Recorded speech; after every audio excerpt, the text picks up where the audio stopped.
hanging out with Alan Adler here with our Truck Check Community segment. He's here to talk to us a little bit about things that don't necessarily need gas, right? EVs, but specifically the shakeup in the EV/AV space. Alan, it feels like we've been talking about this for a while, right? We've got some players that are continuing to survive. We've got some that are maybe thriving and some that are quickly exiting the space. So it's time for a little refresh. What's going on? Well, there's a lot, and I probably could have kept writing because there were some companies that we didn't even get to. It just felt like a good time to step back. We've seen a lot of sort of moves that I would call finality type moves in recent weeks, and it seemed like a good time to sort of go back and take a look. Obviously, the biggest one, or one of the biggest ones, was the bankruptcy of Lordstown Motors.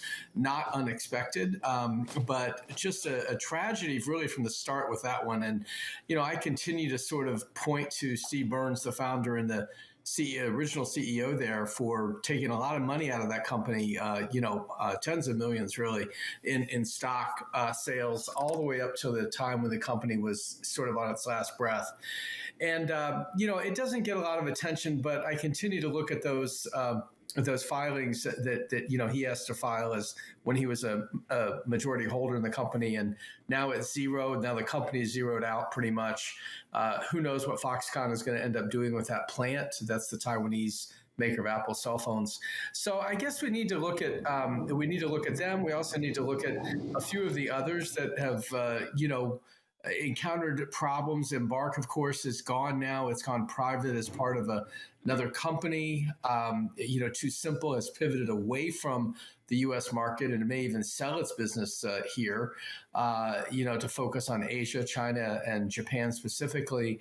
And then you've just got a number of others that are sort of clinging to life, including our favorite subject, Nikola. They did not get the requisite number of votes yesterday to increase their share authorization. We've talked about that before, but they're going to get it. And the reason they're going to get it is because they're literally one signature away. That is the governor of Delaware's signature from a rule change that will allow them to go ahead and double the number of authorized shares they have. That will allow them to raise capital and kind of keep the lights on for a few more days, pay off some debt and things like that. So, Nikola did get out of the conundrum around delisting because their stock has been back above $1 a share. Way to go, Anthony. You're doing good over there.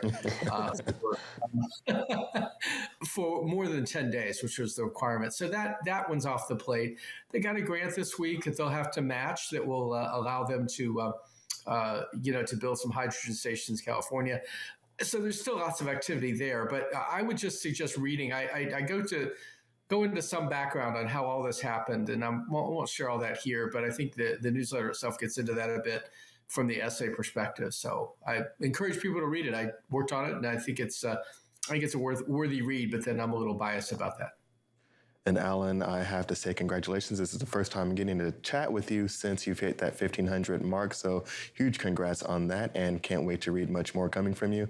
And you also have one of my favorite sections here, Nightmare on Elm Street.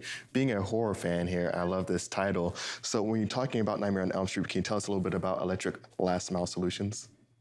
Sure. I mean, the story's a little bit old, and I've got to give a hat tip to our former colleague, Jack. I forgot his name already, but worked at Modern Shipper.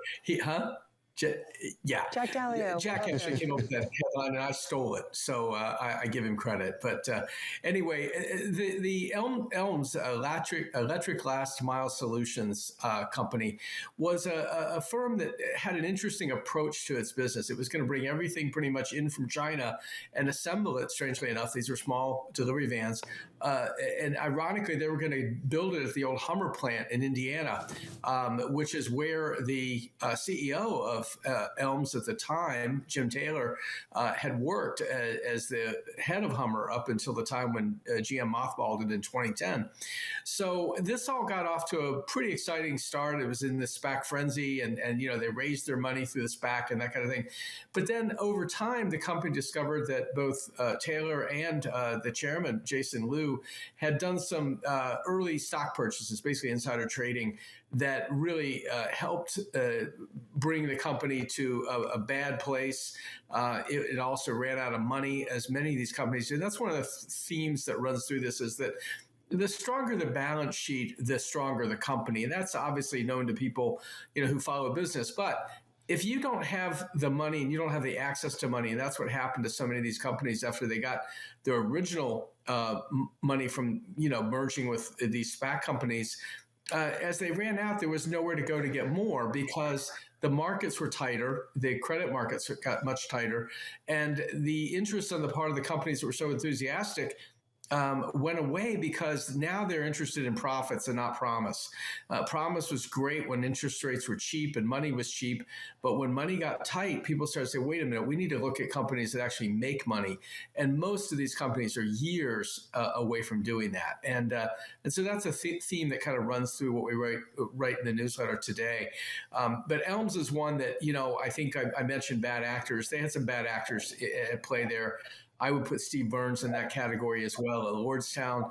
And there are others out there, where some advantage was taken from the ownership of these companies after they de-SPAC'd. They had a lot of money, and a lot of it, sort of went away or went into people's pockets. Now, there are companies out there like Hyliion and a few others that have managed to hold on to the money that they got from their SPACs for the most part and have, managed their business as well.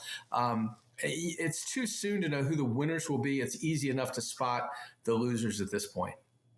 Absolutely. You just have to look and see who is not an active company anymore to find those losers. Alan, you mentioned Nikola a little bit. Let's touch on what's the situation going on with Romeo Power, the fact that now we're seeing possibly some lawsuits come out over contract breaches. What's going on there? Well, the lawsuits probably are going to have to get in line now, Kaylee, because of the liquidation of Romeo. This is something that Nikola hinted it might do. Now, it was just a year ago that they spent $144 million, arguably money they didn't have, in stock to buy Romeo. And the question at the time was, well, do you buy them or do you wait for them to go under and pick up the pieces? Well, Nikola makes the case that, they themselves would have been out of business, or if not out of business, at least stalled without batteries. They had a single source of battery supply. They had arranged to get batteries from Proterra, but that wasn't going to happen right away. And so they decided, well, we better go ahead and secure our supply of batteries by buying the company. Well, there were a number of unpleasant Easter eggs in that purchase, including the fact that Romeo had been discounting the battery packs that they were selling Nikola by about $110,000 a piece. That is money that Nikola ultimately had to make up once they owned the company. So I think they looked at it. They did keep a license to use the Romeo technology even as it liquidates. But now that they've pivoted away from making battery electric trucks and focusing on fuel cell trucks, which, by the way, was the original plan for Nikola anyway, they don't need as many batteries. They are getting the Proterra batteries for the fuel cell trucks. You only need 2 batteries in those trucks versus 9 to run a battery electric truck. So the need isn't as great there. Romeo, which was already in dire shape financially at the time that Nikola purchased them, basically just becomes one of those companies that will fade into history. Alan, tons of great stuff in this article. Thanks so much for joining us this morning. And if people want to get their hands on it, how can they do that? They go to Truck Tech. It appears on live at 4 p.m. Eastern on FreightWaves TV on Wednesdays, and goes right to YouTube after that, as well as Apple and Spotify.